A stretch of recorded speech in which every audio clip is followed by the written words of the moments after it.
Hai Chemster Lab di sini, dan ini adalah kuliah online kimia organik dengan materi alkena bagian 4.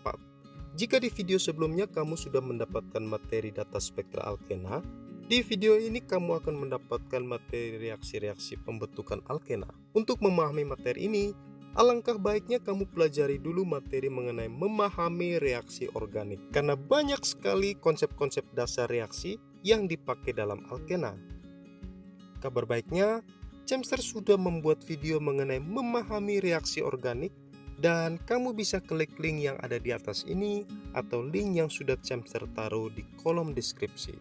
Oke, sebelum kita lanjut ke kuliahnya, luangkanlah waktu sejenak teman-teman sekalian untuk sedikit membantu Chemster Lab agar dapat berkembang dengan cara subscribe, dan jangan lupa tekan tombol lonceng agar kamu selalu update informasi terbaru dari Chemster Lab.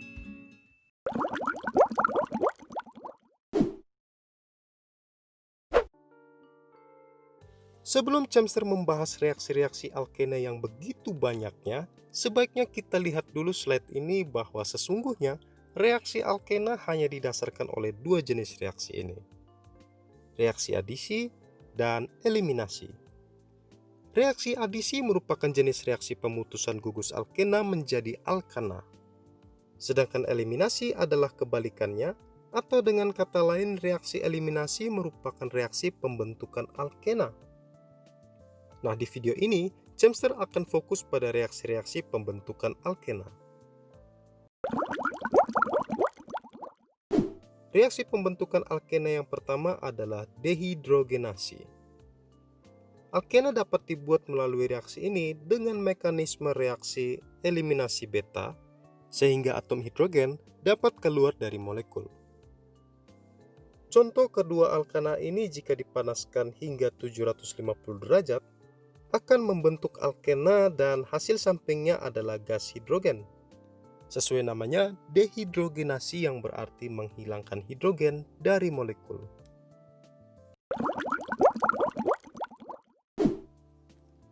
Reaksi yang kedua adalah dehidrasi alkohol.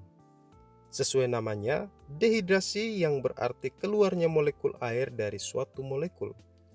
Seperti kedua alkohol ini, jika diberikan asam kuat, maka akan terbentuk alkena dan hasil samping berupa air.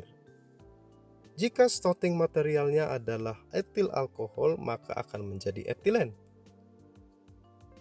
Sedangkan sikloheksanol akan menjadi sikloheksena. Di sini Chemster tidak menjelaskan mekanisme reaksinya secara lengkap, namun reaksi ini dimulai dengan serangan nukleofilik oleh atom O. Jadi atom O yang memiliki lone pair ini menyerang H+ yang diberikan oleh H2SO4. Sehingga kini O terikat 2H dan O ini akan menjadi kekurangan satu elektron. Karena elektronnya tadi sudah digunakan untuk berikatan dengan hidrogen. Dengan demikian O kini bermuatan positif. Nah, keadaan O seperti ini tidak stabil. Maka untuk menstabilkan muatan positif ini, O harus mengambil elektron dari salah satu karbon yang berada di sebelahnya. Akhirnya, kini atom O dan dua hidrogennya dapat terputus dan keluar dari molekul ini. Efeknya adalah, kini atom karbonlah yang menjadi bermuatan positif, karena satu elektronnya tadi sudah diambil oleh O. Nah, seperti cerita tadi, karbon yang positif ini tidak stabil dan akan berusaha bagaimanapun caranya agar dirinya dapat stabil atau tidak bermuatan. Maka salah satu caranya adalah karbon ini mengambil satu elektron dari hidrogen yang berada di sampingnya sehingga membentuk ikatan baru berupa ikatan pi. Jadi kalau dilihat, ikatan antara karbon ini menjadi dua atau yang kita sebut dengan ikatan rangkap atau gugus alkena. Nah, bagaimana dengan hidrogennya? Hidrogennya terputus dan kembali ke HSO4. Ingat bahwa tadi H2SO4 memberikan H+ ke sikloheksanol, kini hidrogen itu sudah kembali lagi. Ini merupakan contoh lain dari dehidrasi alkohol. Di sini Chemster menggunakan butanol. Seperti yang sudah dijelaskan sebelumnya, jika alkohol direaksikan dengan asam, maka molekul air akan keluar dan ujung-ujungnya terjadi pembentukan karbokation atau karbon yang bermuatan positif. Nah, menurut kamu, kira-kira hidrogen sebelah mana yang harus keluar agar karbon ini menjadi stabil dan membentuk alkena? Yang sebelah kanan atau yang sebelah kiri? Jika kita melihat fakta produk yang terbentuk, ikatan rangkap bisa terbentuk di ujung maupun di tengah. Ini berarti hidrogen yang akan lepas dari molekul ini bisa dari sebelah kanan maupun sebelah kiri. Namun suatu reaksi akan lebih menyukai atau selektif ke salah satu arah atau produk. Ini yang disebut dengan regioselektif. Contoh 2-metil-2-butanol yang masing-masing karbonnya sudah dinomori ini lebih menyukai membentuk produk 2-metil-2-butena dibanding dengan yang satunya. Bila dilihat bahwa 2-metil-2-butena ini terbentuk jauh lebih banyak, yaitu 90%, dan jika kita telusuri, ikatan rangkap yang terbentuk adalah antara karbon nomor 2 dengan karbon nomor 3, atau yang disebut karbon beta. Oke, akhirnya kita mengetahui bahwa reaksi ini lebih menyukai menghilangkan atau mengeluarkan hidrogen yang berasal dari karbon nomor 3. Nah, pertanyaannya adalah, mengapa harus hidrogen pada karbon nomor 3? Ini adalah ilmuwan yang dapat menjawab pertanyaan tadi. Dia adalah Alexander Zaitsev, berkebangsaan Rusia.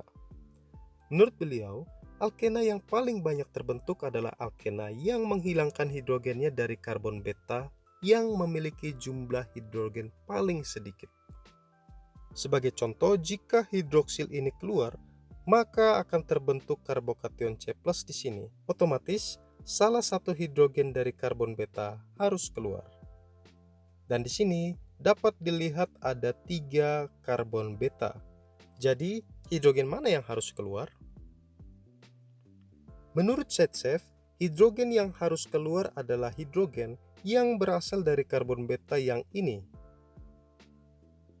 yang memiliki hidrogen sedikit, atau dengan kata lain karbon yang memiliki substituen atau alkil terbanyak. Mengapa demikian? Sebabnya adalah semakin banyak alkil yang terikat pada karbon beta, maka semakin banyak elektron yang disumbangkan atau lebih tepatnya dirapatkan ke arah karbon beta. Jadi, seolah-olah karbon beta ini menjadi kaya elektron yang akhirnya dapat terdorong untuk mengisi kekosongan di karbokation di sebelahnya. Dan akhirnya terbentuklah satu ikatan pi.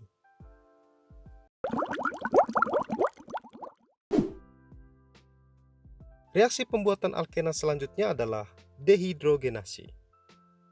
Sesuai namanya, reaksi ini akan mengeluarkan atom hidrogen dan halogen dari suatu molekul. Tentu ini dibantu dengan suatu basa kuat.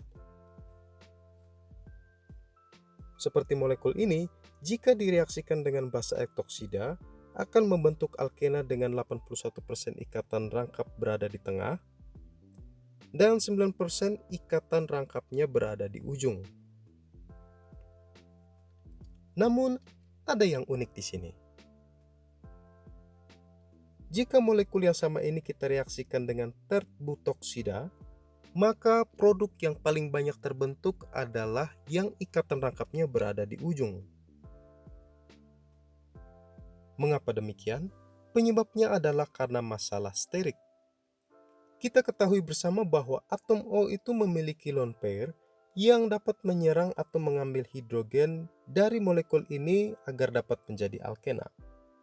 Nah, tert-butoksida ini merupakan molekul yang sangat besar sehingga lebih menyukai menyerang hidrogen yang berada di ujung molekul karena lebih mudah dijangkau dibanding hidrogen yang berada di tengah. Ya, ini seperti camseri yang memiliki badan yang besar yang pasti akan sulit masuk ke tengah-tengah dalam kerumunan banyak orang.